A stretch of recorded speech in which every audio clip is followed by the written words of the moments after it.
What's going on, everyone? What's going on? I'm done doing intros about this is the DC Incentive Podcast episode 9. Nah, we're doing it different this time. Okay. So, everyone, we have my brother over here. If you can see, please introduce yourself. Thank you. I would like to begin by first thanking the DC Incentive Podcast for having me on as a guest. It's an honor.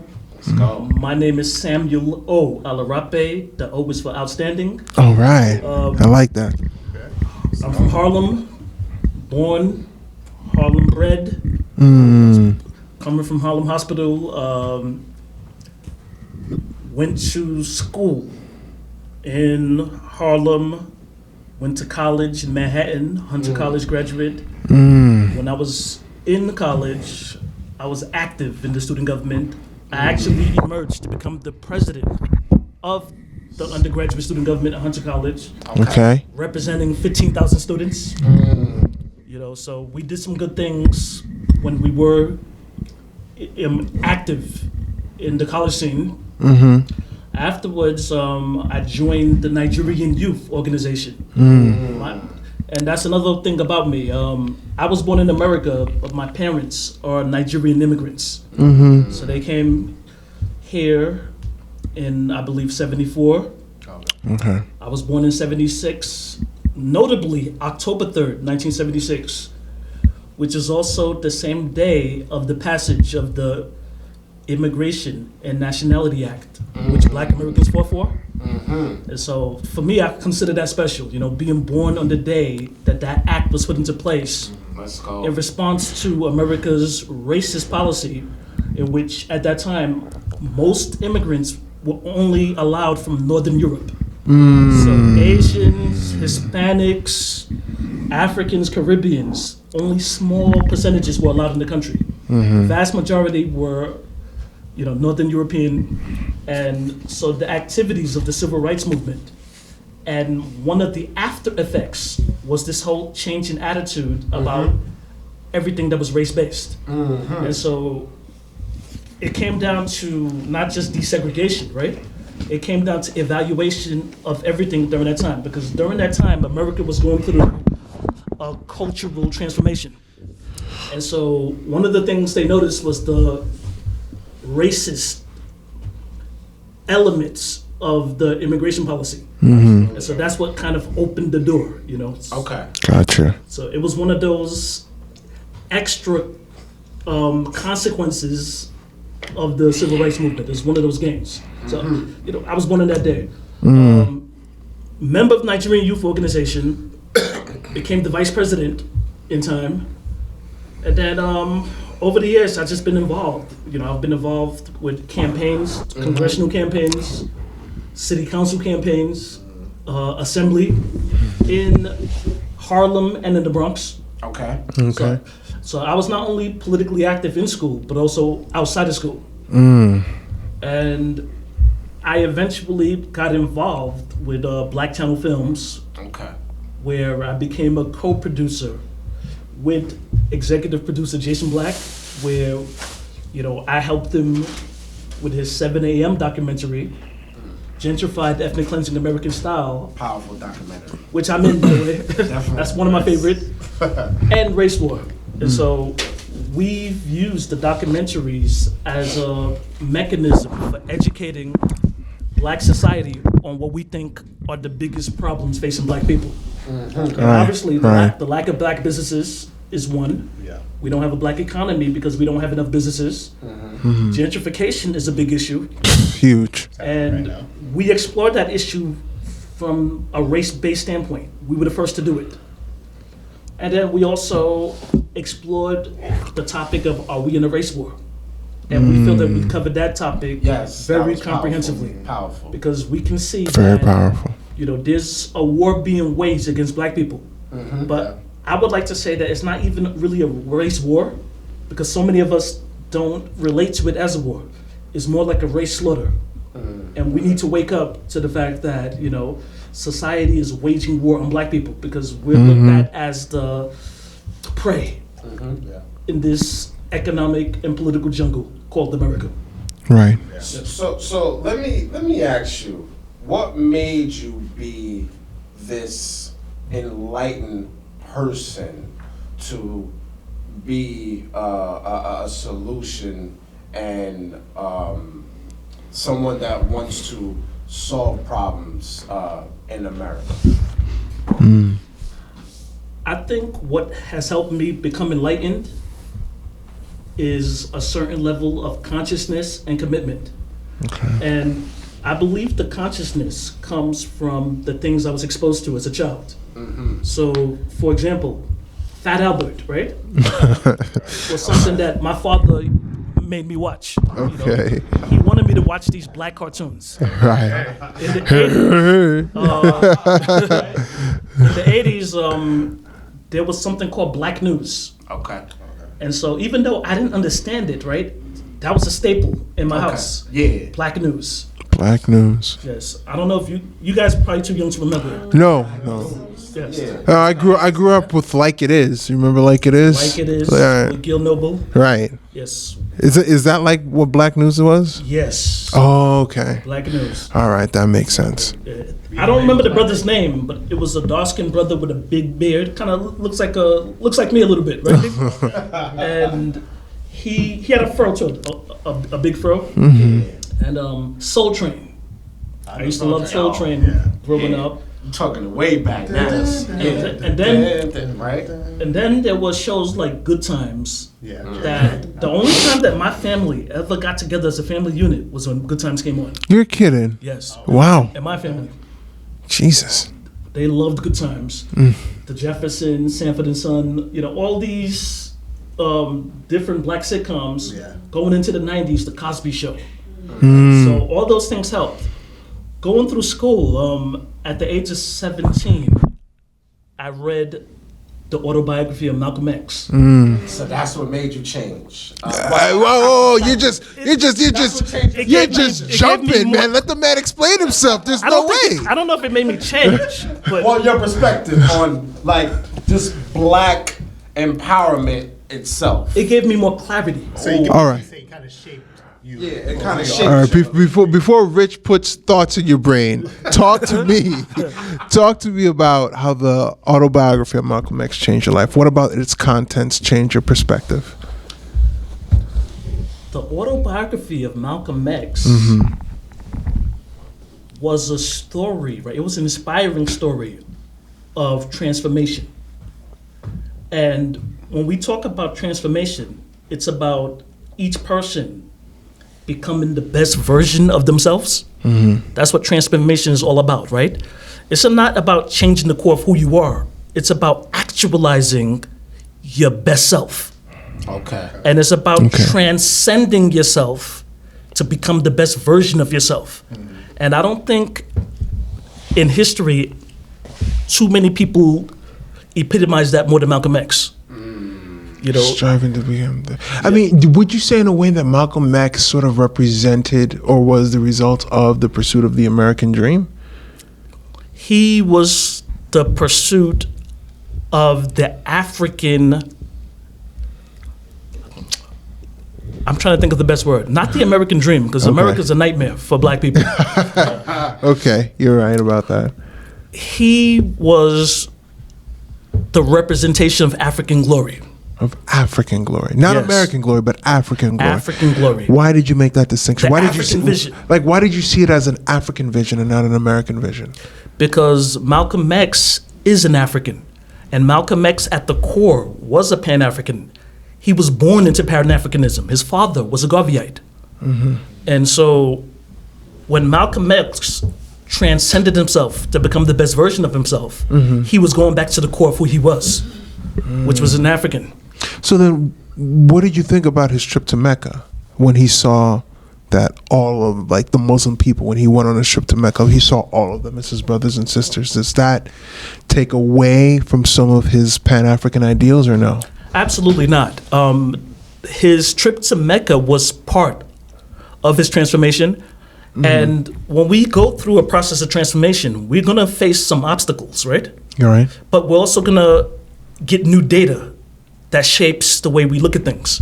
And so Malcolm saw from a philosophical and theoretical standpoint the possibilities of Islam. He saw Islam as a regulating force where it can regulate the behaviors of not just black people, but also of white people. Okay. So he saw it from that standpoint. And there's some truth to that. My friend once said, and this may seem off topic, but it's connected to the same thing, right? All right. Okay. He said that, now I'm about to say something controversial, right? Okay. He Be said- careful. I'm about to say something All controversial. right. My friend the other day said that a lot of Western women, right? Okay. Whether they're black or white, there's a mentality that they have that's materialistic and money oriented, right? Okay. And so a lot of times you can come into problems in terms of long-term relationships with Western women if the money problem is an issue in the relationship, right? He said sometimes it's good to deal with a woman that is guided by a religious philosophy, whatever that philosophy is, because that being guided by that philosophy could regulate their behavior to prevent them from doing things in the relationship that is evil, that can, that is a breakaway from morality, right? Okay. And so he said sometimes that's good. Sometimes, and this applies to men too, right? Sometimes if you feel that there's a higher power, and that higher power can punish you for doing wrong to other people, right? Right. It can regulate your behavior. And I believe Malcolm saw the possibility of Islam in that way. Unfortunately, when he first came back to America to share his experiences, he didn't realize that he was used by the media, especially the liberal media, he was used to promote confusion when he first came back. And So what for our audience, right? A lot of people have not heard the word or you can say title Pan Africanism. So what is it? That's a good one. What is Pan Africanism? Okay. Years ago, me and a group of Nigerians decided to, get together to discuss Pan-Africanism, right? And what we thought it was. So each one of us were assigned the task of coming up with our definitions. And this was 10 years ago. So what I did was, at that time, I actually wrote out a comprehensive definition of Pan-Africanism. All right. Okay. And I've been able to put it up. I like it. I like it. All right. So I'm going to read it word for word, and then I'll try to simplify it. All right.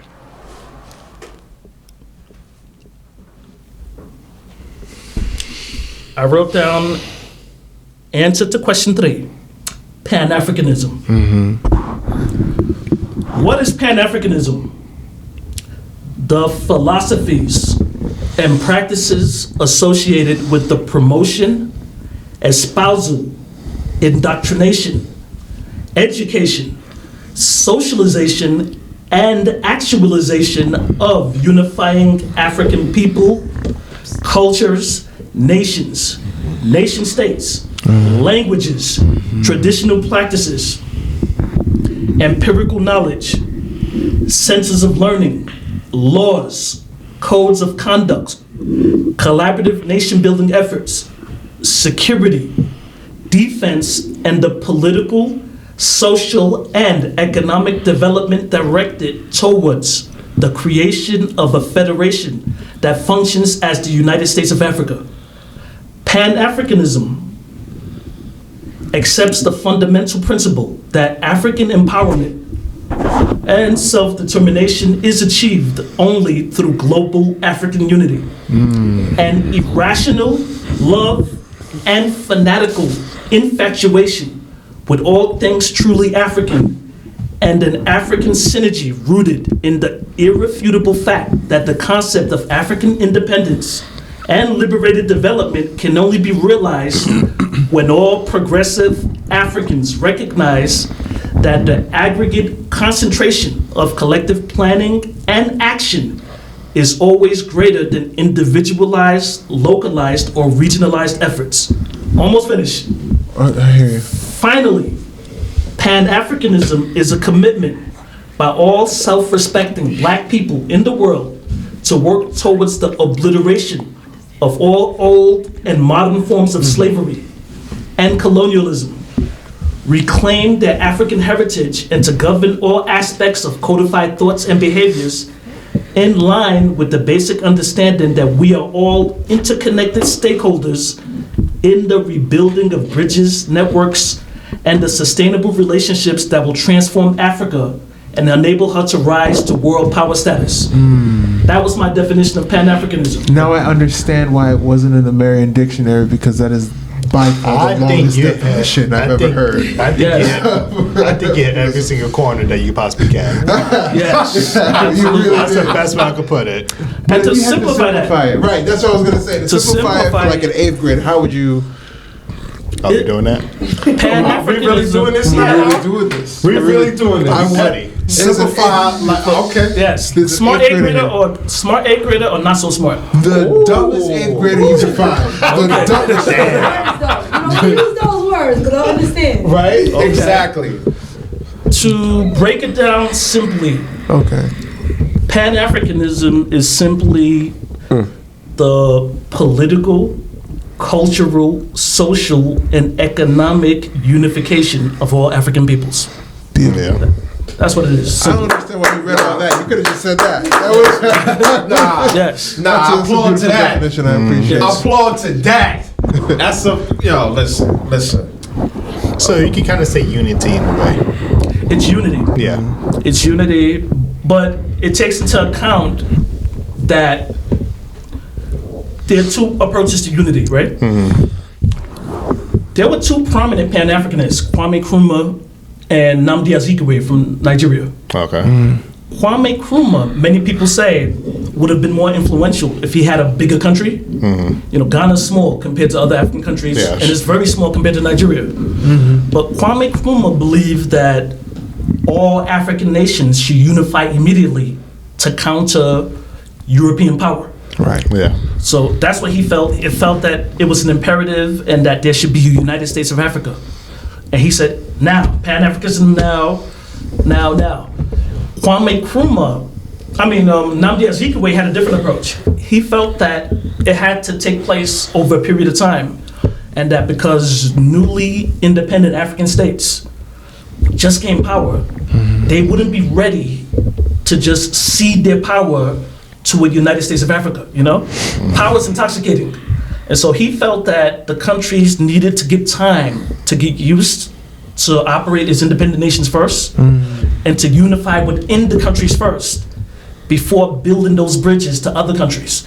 He also felt that there had to be a push towards a language system where all Africans can communicate, a push towards a passport system where all Africans can travel to all parts of Africa. And so he felt it had to be a progressive process, something that wasn't to be rushed. Now, who was right, Kwame Nkrumah or Nnamdi Azikiwe?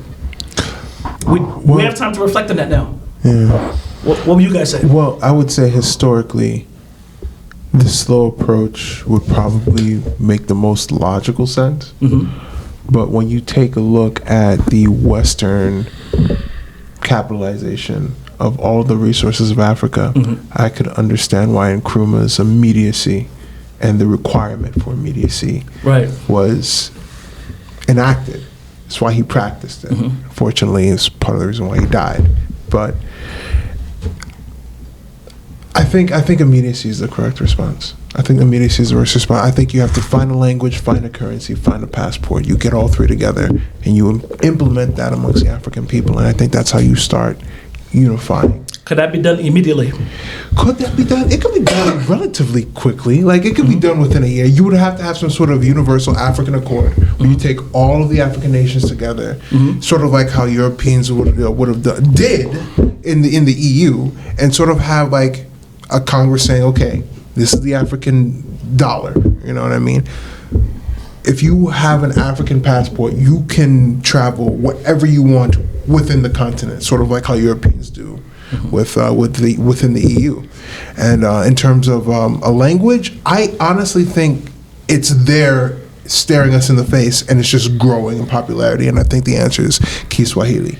I believe Swahili is a Bantu language. It's an Eastern language. It's the fastest growing language in all of the continent of Africa, and I think it would be an excellent, Western Africans haven't embraced it yet, but I think it would be an excellent unifier for getting all of Africa together. And all of those things could be done immediately. I mean, there have been politicians in African nations that made it mandatory for African children to learn Swahili. If they did that across the continent, I think that would be a huge help.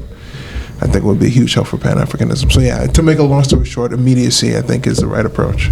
Immediacy is the right approach. Immediacy is the right approach. Does everybody else agree? Okay. I like your answer. I do like your answer, now. I do. It is. I agree. Immediacy. Yeah. Okay. The immediacy is a good approach if enough people understand that. And so the problem and history has absolved us, because now we can look back 5 to 6 decades and see what worked. Immediacy would have been good if the consciousness was there, but the problem was the consciousness was not there amongst, first of all, different African nations and amongst many different African peoples. And I like to use Nigeria as an example. Even in Nigeria now, there's still this debate whether there should be a Pan-Nigerianism, meaning are all black people in Nigeria Nigerians, or there should be a balkanization, meaning should the country be divided based on ethnic group and based on language and culture. So that debate is still raging on within Nigeria. And I mentioned Nigeria, but this is going on throughout the continent. So you have divisionists versus nationalists in every country. So do you think the English language is Pan-Africanism? Because English is not the origin language for black people. So do you think English is Pan-Africanism? English is the colonizer's language. So English is not an African language, right? It's French, not an African language, Not right? an African language. However, I believe that English and French can be tools that are used by Pan-Africanists. I feel that at this stage, because of the international reach of both of these languages, and because most of Africa was colonized by the English or the French, it would be sensible for African countries to make it a policy that in addition to the indigenous languages, that every African should also know English and French. That way, it makes it easier for any African to go to any place in Africa and to communicate, to socialize, and to do business with any other African. I believe that's a step. Ultimately, I believe that we can take either the smallest African language or the one with the potential for the most reach, or even invest in creating an African language that has elements of every single African country. That's good. That's good. That would be my approach. That's good. I have Yes. an odd one. What about Creole? Creole? Yeah. Same issue. Same issue? It's broken French. Yeah, Okay. it's French. All right, scarce. The question would be if they say, why don't we all speak broken French? Why not all speak broken English? Okay. You know, so Okay. it could be good, meaning people can learn broken French the same way they learn broken English, and that could be something learned throughout the continent. But the reality is, European culture has invaded the continent, and it's transformed Africans in a way that's irreversible. Okay. So we might as well use it to our advantage. Okay. Yes. That's good. That's good. Yeah. To add to that, in terms of language, I think language was really the pathway towards Pan-Africanism for me. I remember where I was. I was in my law office. I was a paralegal. There was nothing much going on. And I thought to myself, I looked at my skin, I looked at my face, and it just hit me. The language that I speak is European. My name, my full entire name is European. The faith that I follow is essentially forced upon me because of European colonialism. Hell, the reason that my skin is so light is probably a result of colonial rape. You know what I'm saying? So I put all that together and I said, okay, European colonialism was the reason why I am who I am. But what about me as African outside of the way that I look? And the answer truly was, outside of the way that I look and maybe some of the thoughts that I had, the answer was none. I know more European classics like To Kill a Mockingbird or Dante's Inferno than I would from any other like African classical sort of literature. So then I thought, okay, how do I identify myself as African outside of just the way that I look? And for me, it was language. So then I went online, and it was real simple. I just went online and I said, what is the most commonly spoken language in all of the continent of Africa? And the answer was Swahili. Right. Language is important. Huge. And not just language, how we use language and how we use words and how we use phrases and the specificity in which we use them and the carefulness and the consciousness with which we use words is extremely essential, because words can disempower us on a subconscious level and we don't even realize it. Yeah. Yes. So for example, Very true. That's I true. agree one with of the things yes. that black people say a lot when we're talking about justice is, oh, that was not fair. Oh yeah, that would be fair if we did that, if I gave you $1, you gave me 4 bananas. That's fair, right? Exchange. But that's a problem when we use words like that in that way. Because you said exchange, right? Fair exchange. Yes. Yeah. Because there's this notion that justice is associated with the fair skin of Europeans. Okay. But when we look at the way Europeans operate, right, as a group, as nations, as organizations, right, they don't operate based on the concept of fairness. They operate based on the concept of power. So by us saying fair, we hold them up as the arbiters of justice, the arbiters of the standards of morality. When, if that was the case, Europeans would have, without being pushed towards doing it, they would have been give reparations to African people if they truly were fair. That's not something we would have to agitate for. Speak. Speak. So you're right, language is part of it, but I think it's also important for us to keep in mind that language is a part of it. Dress, the foods we eat and everything, the customs, right? Yeah. But there's more to being African than just a language. It's a consciousness. It's a way of being. Like a cultural thing. Yeah, but it's also a love for all things black. Well, the thing is, for African Americans like ourselves, and I guess including you, but I really don't count you because your parents are Nigerian. You see what I'm saying? So you sort of have that. But for African Americans like ourselves, that either come from the Caribbean island or from the continent of the United States due to slavery, it's tough for us to make that leap into thinking consciously as an African. Like you have to do work as somebody that's disconnected from the continent as we are to get back to that consciousness. I actually don't agree. I don't really agree. I don't agree. Okay, all right, talk to me. Talk to me. That would be the assumption. Okay. The assumption would be that because continental Africans are on the continent and because they still speak the language, that they have a higher degree of African consciousness. And that's not necessarily the truth, You have to keep in mind that colonialism just ended 40, 50 years ago. It's not that long ago. And colonialism was slavery too.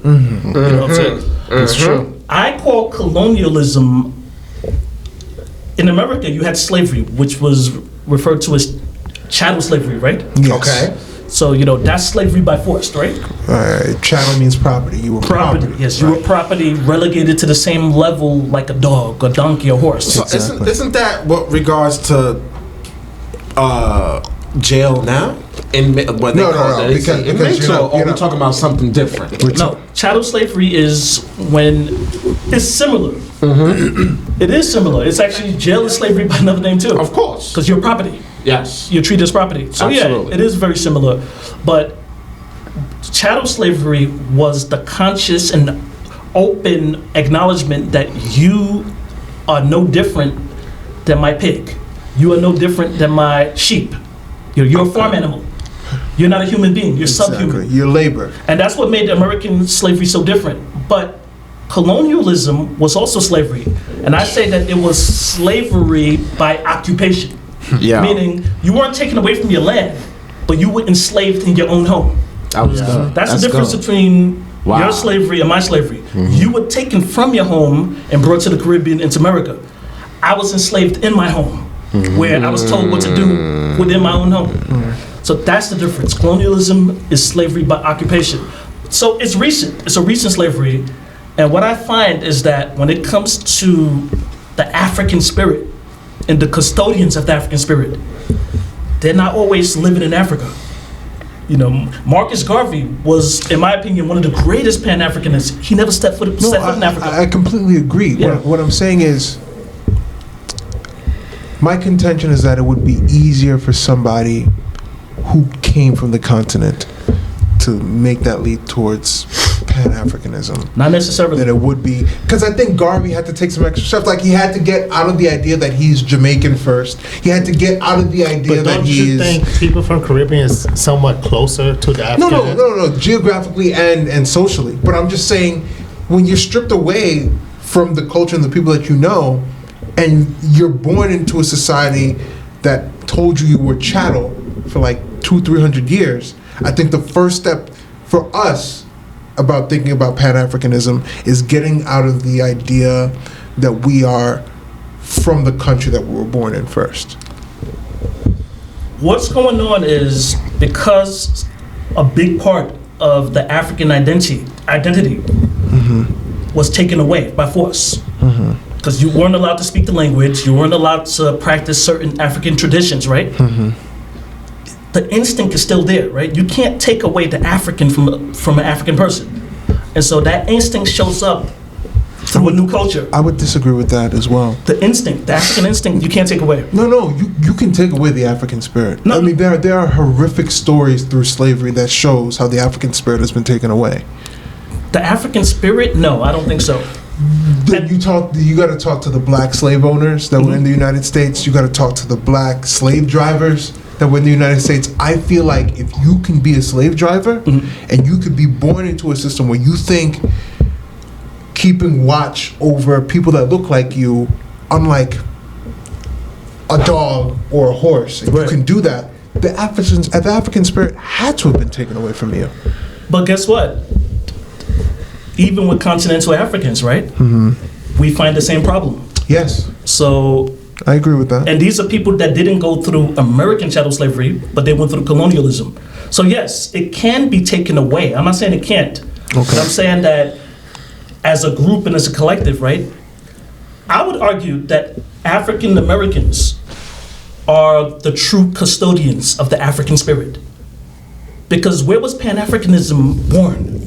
It was born here. That's true. You know what I'm saying? That makes sense. And continental Africans, right?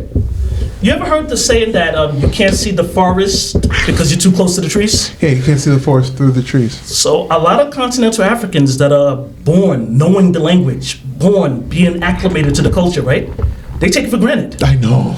But I know they take it so for big granted. time. I'm And so I know this for a fact, being a continental African myself. No, my best friend is Nigerian. I've seen it all the time. We would sit there and we would eat eon, and they would just use their hands. And I'm just looking around going, you guys do this like every Sunday? This is like a family Exactly. thing. You know what I mean? It felt like, I felt that I was sort of like at home when I'm sitting there eating with this family. It's a different feel eating with my own family or outside of any other African. Exactly. You know what I mean? It's taken for granted. It's so taken for granted. But here, because so many of us recognize that that's where we're from, that's where we were taken from, right? And that's our culture.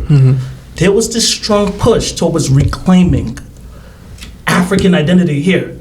And so even the movement towards understanding Kemet better. Oh, you know what I'm saying? Now you hold on. Rich is excited, yo. So you said Kemet now, right? Yes. All right, but continue though. After that, I want you to ask, what is Kemet? Okay. All right. So that movement towards Afrocentricity, towards understanding Kemet better, right? Understanding the builders of the ancient civilizations that were great, right? Right. All that, right? It's African Americans that are more focused and more interested in that history. But it makes sense logically, right? Because, I mean, we were torn away from something that you were born with. And our entire culture, I mean, I don't know where Rich is from.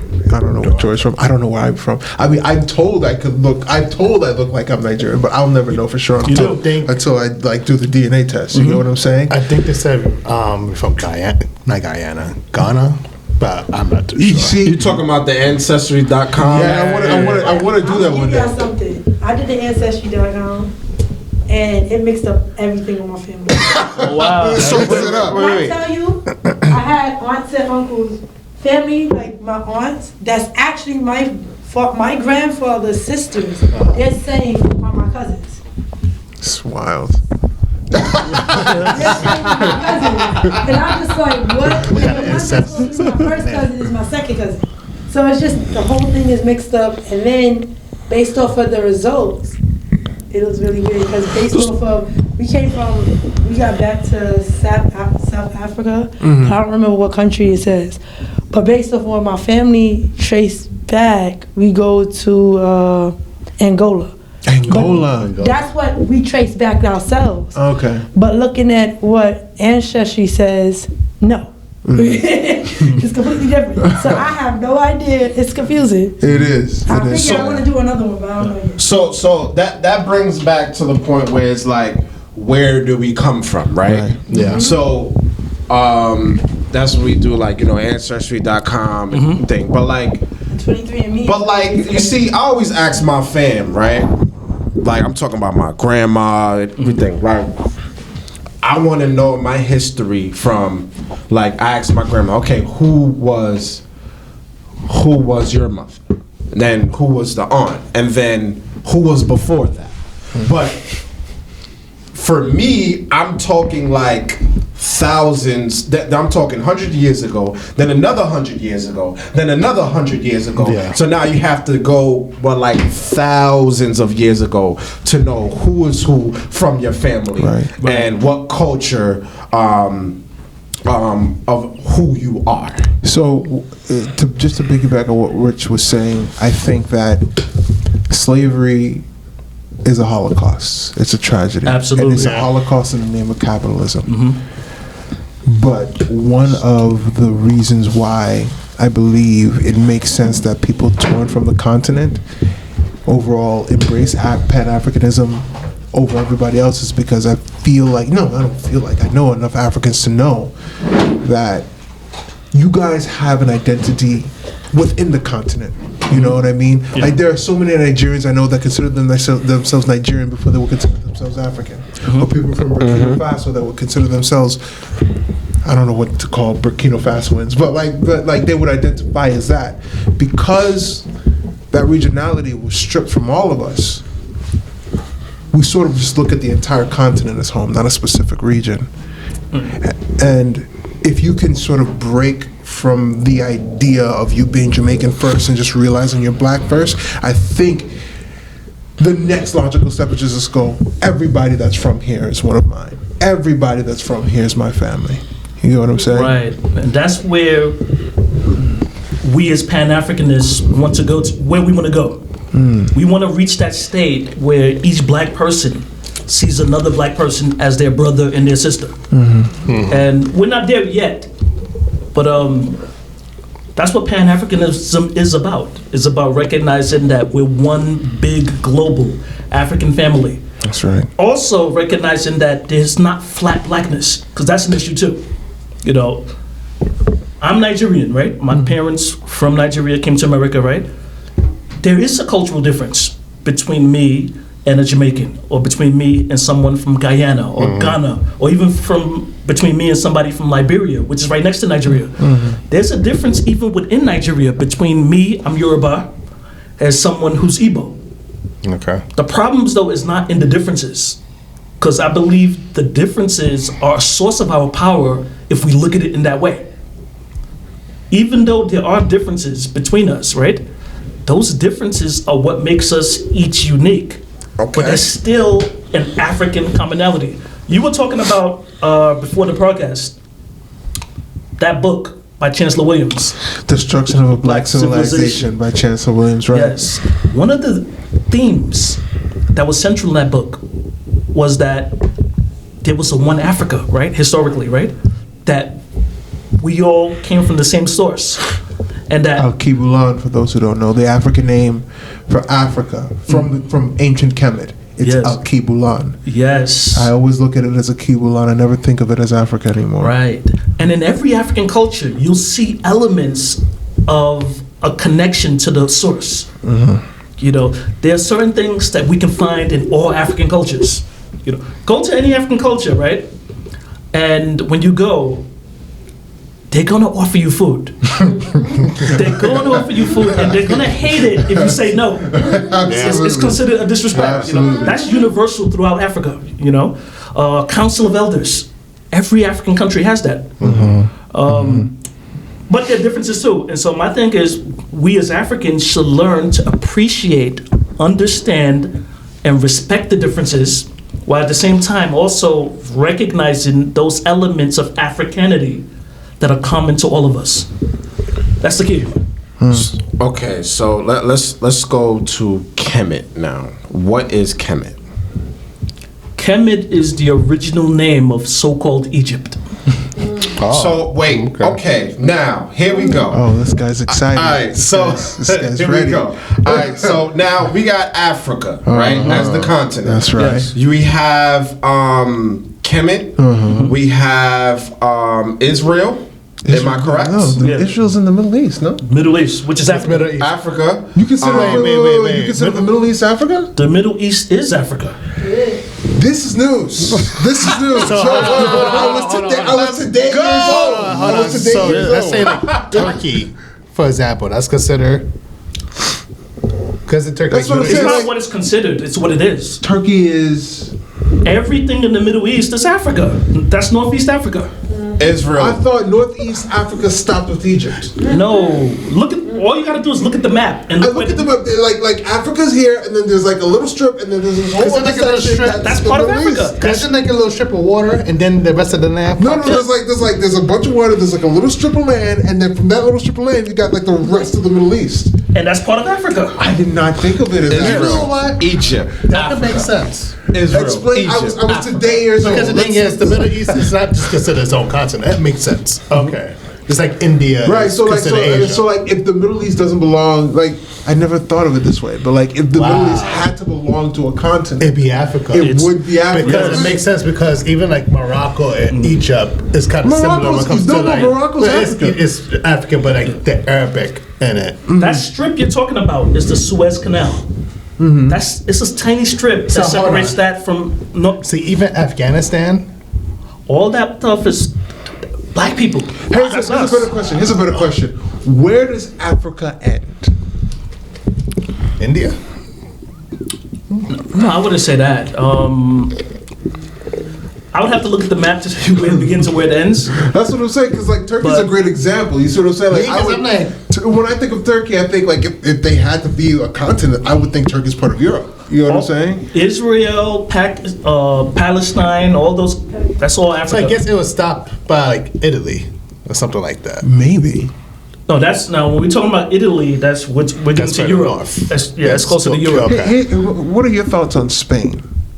Like, Ooh. do you take that little strip of water as like the divider between Africa and Europe, or do you consider parts of Spain Europe as well? I mean, do you consider parts of Spain African as well?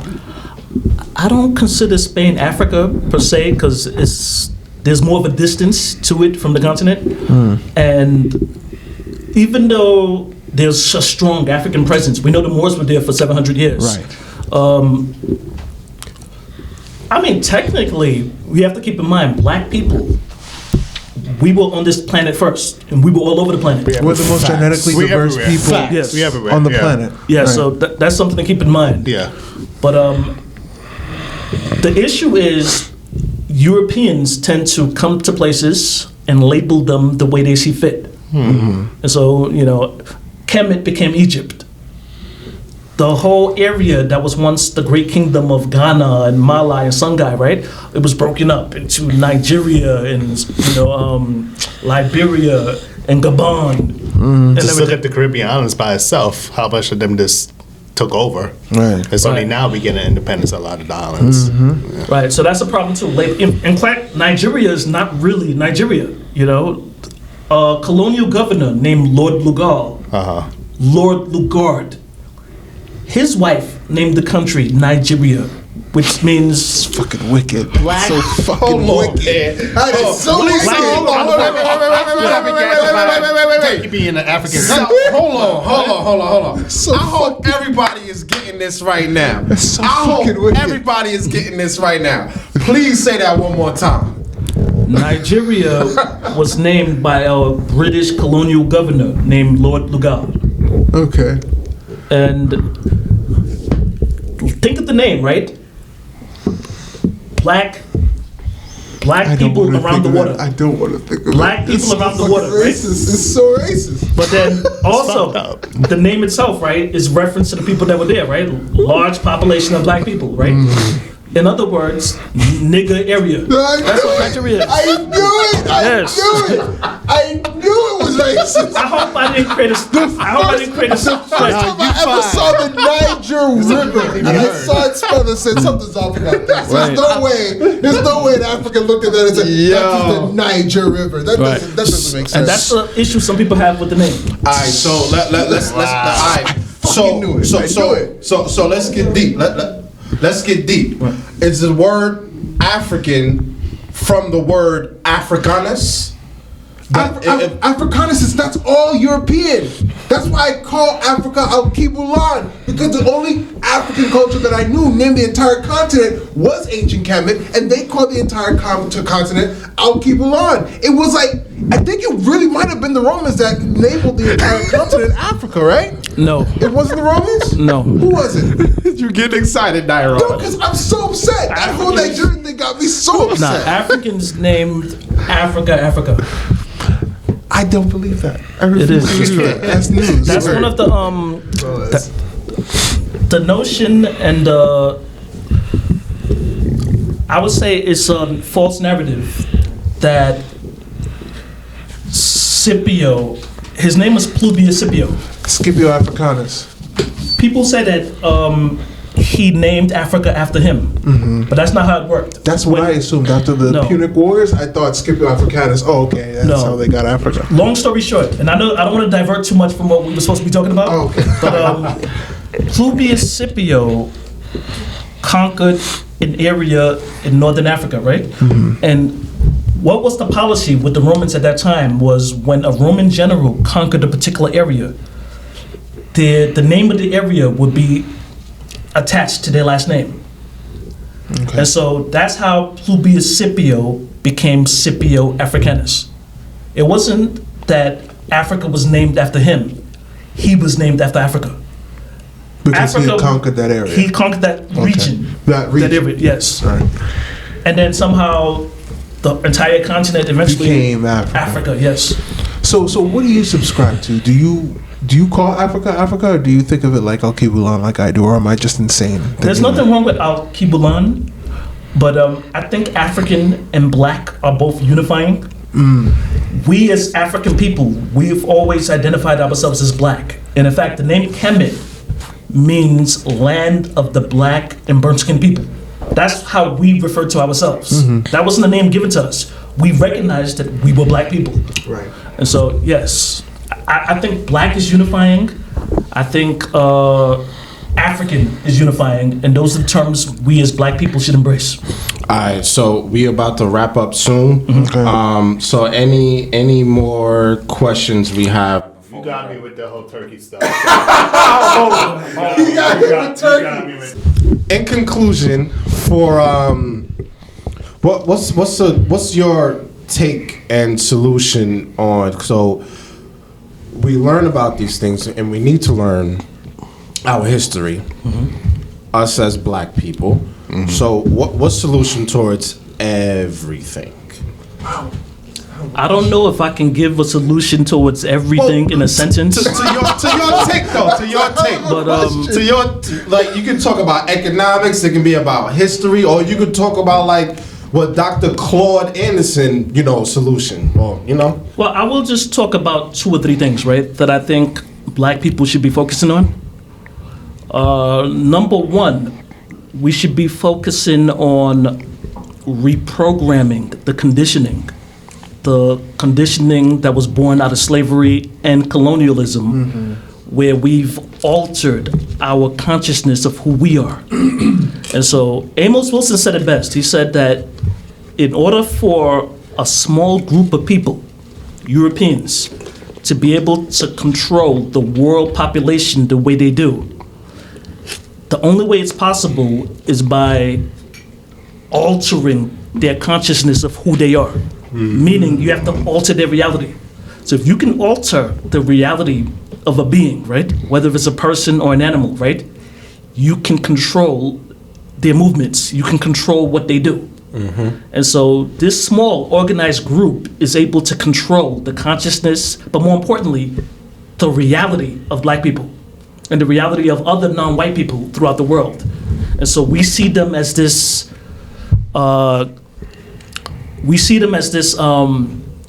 like Galactus type of power, right? Which they're not.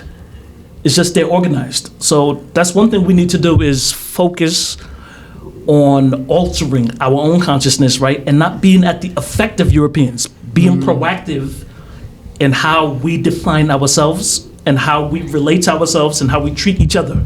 So we shouldn't be looking at each other through a European lens. We need to reclaim our Africanity. We need to look back at the good parts of being African, because not everything about being African was good. We got to take the parts that were good and the parts that pushed us progressively, and we need to leave some of the backward thinking African practices back in the past. So that's one thing, the consciousness. Secondly is the foundation of love, right? Black people, individually and collectively, we need to learn to love ourselves. We need to be infatuated. In my definition, I use the term infatuation. We need to be infatuated with African love, and infatuated with the notion. We need to be irrational when it comes to loving black people. The same way other groups are irrational. The same way, I'm not going to mention the groups, but there are other groups that they love themselves to the point of irrationality, right? And they'll side with their own first. We need to adopt that mindset. We need to adopt the mindset that black first, brother and sisters, and it can't just be a word that's used. We can't just say it.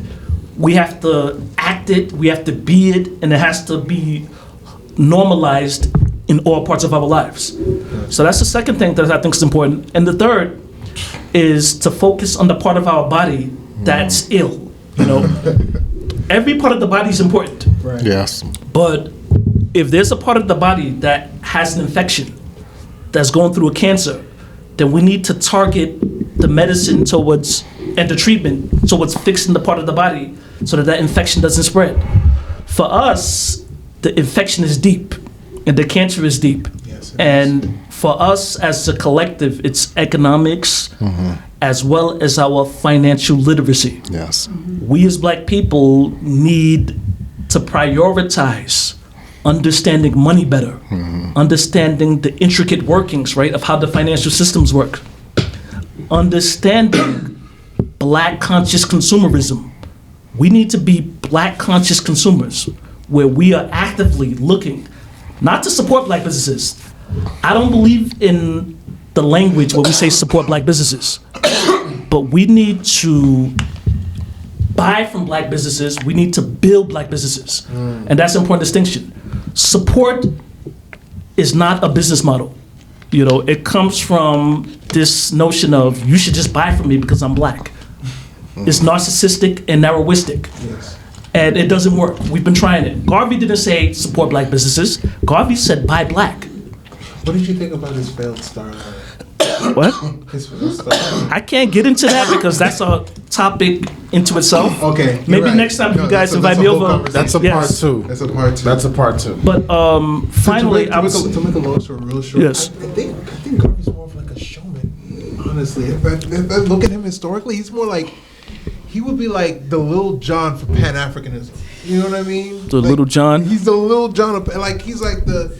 He brings all the show and the flash, but no real substance. You know, it's like, yeah, okay. Oh, that's That's no real, because especially with the spelled star line, I was just. that's a whole nother topic. You know, that's a whole. Maybe the others, Charles and LaQuania, can address that. I don't want to impede on theirs, but that's a. But yes, we need to focus on the economics. The economics is key. We need to look at the mistake we made, right? We integrated socially, but we didn't integrate economically. And so now we can't really separate fully till we integrate as well. We have to integrate economically and position ourselves within the system to gain power. And that's where the financial literacy comes into place. That's what my good brother Charles and LaQuania, my sister LaQuania, that's something that they've been working on relentlessly, you know, Let's the go. economic literacy. Let's go. And for me, if we continue with the financial literacy, eventually we as black people become financially fluent and then even financially eloquent. And we can start to move the needle in the right direction where we can now, when we build these businesses, when we get the money, we're managing the money properly and we're doing so with a purpose. So those are the things that I feel we as black people need to focus on individually and collectively. Thank you for having me on the DC. Yo, you just Incentive broke. Yo, I just love it how you just broke it down. Question and you took yourself out the question. What happened, Yo, man? he just I'm broke sorry. it. Nah, that's it. It's Rich is the guy that usually be like, That's says that- goodbye. No, the way how he broke it down. That's it. Okay, all right, that's it. That's it, I guess. Thank you. Oh, what's your social media? How can people reach you? And then See, this is you where can Rich is you can get important. He does the social media. Nyron answer his question. Then that's it, everyone. I'm mainly active on Facebook. Okay. My name is Samuel O. Alarape. Once again, the O is for outstanding. That's right.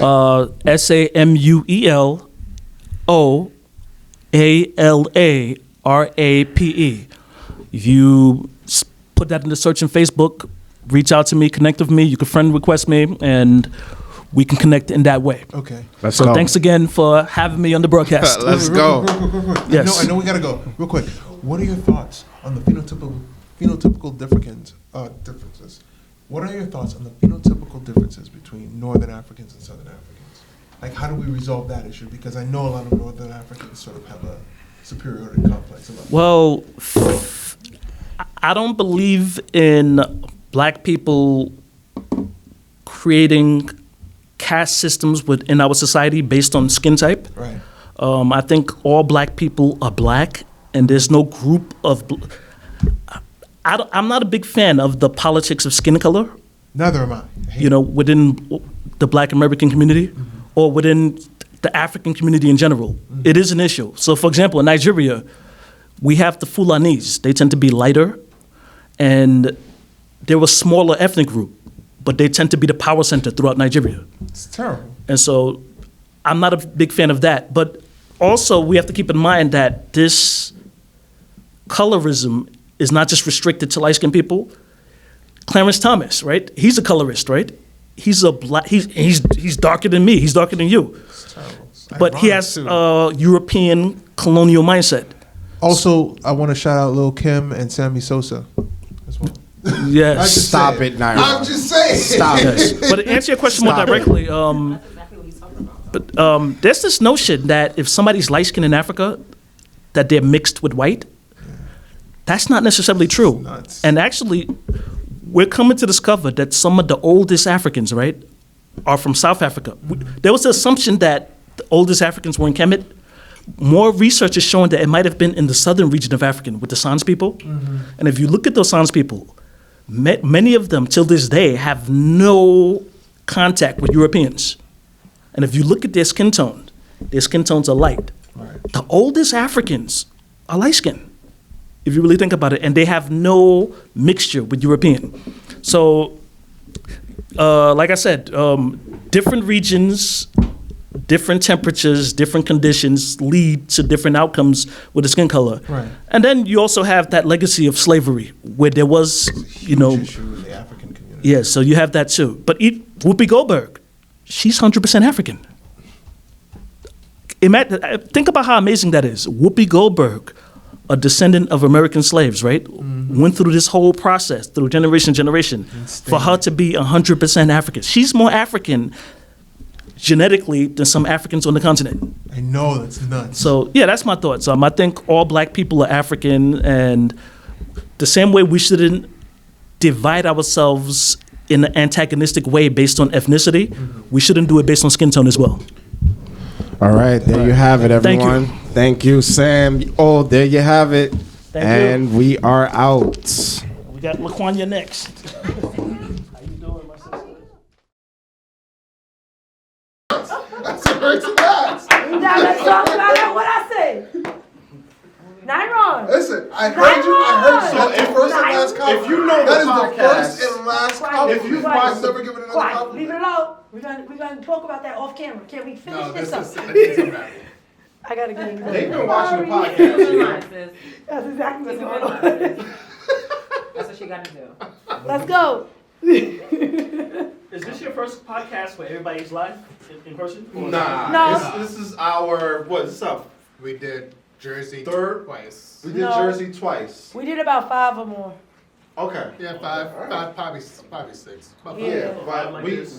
this is better than online, 100%. It makes everything so much Online, there's easier. either one of us is time traveling. He got birds. I got birds. Yeah, I got birds. in He my got basement. birds, Might so it's change like the you're gonna phone hear it. numbers. Y'all do realize y'all on camera, right? Oh no. Thank you for listening. If you like this episode, please, I really appreciate if you subscribe to the podcast, whether you're on YouTube, Anchor, iHeartRadio, Spotify. Please subscribe, give it a like. And if you're listening on Apple Podcasts, leave a review. Thank you for listening.